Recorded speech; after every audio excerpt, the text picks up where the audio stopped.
Déco dans le présent pour mieux construire l'avenir. La chronique d'Interentreprise avec Francette Florimond. Bonjour, j'espère que vous allez bien. Nous avons vu hier que l'assurance ne fonctionne que pour des risques qui ne risquent pas d'arriver.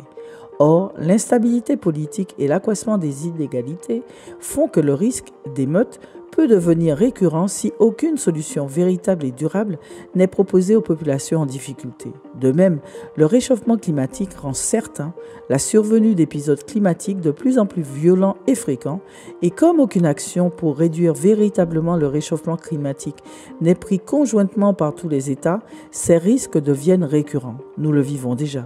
Ce sont les premières raisons qui vont entraîner une transformation radicale du modèle économique des assurances.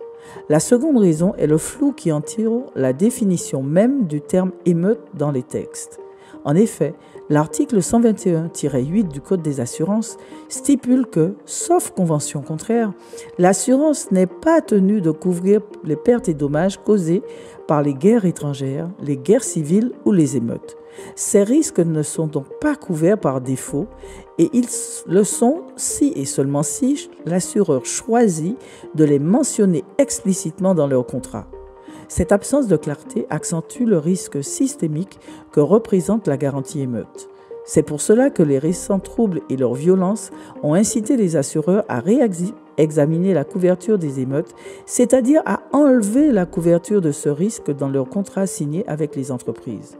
C'est ce qu'ont annoncé Allianz, Groupama, Generali, GFA Caraïbes, ce dernier assureur ayant en plus décidé de ne plus signer de nouveaux contrats d'assurance avec les entreprises des Antilles, le temps que tout cela se calme et se stabilise.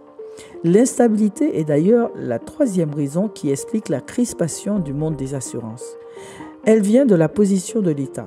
Jusqu'alors, les assureurs faisaient des recours contre l'État quand ils considéraient que la dégradation des biens était intervenue parce que l'ordre et la sécurité n'avaient pas été assurés de manière suffisante par les services de maintien de l'ordre dépendants de l'État. Jusqu'alors, ces recours trouvaient des solutions amiables et les assureurs étaient remboursés. Or, aujourd'hui, ce n'est plus le cas. D'où la montée de fièvre dans le monde des assureurs et la température monte fortement depuis au moins 2 ans. On continue demain. Prenez soin de vous. Déco dans le présent pour mieux construire l'avenir. La chronique d'Interentreprise avec Francette Florimond.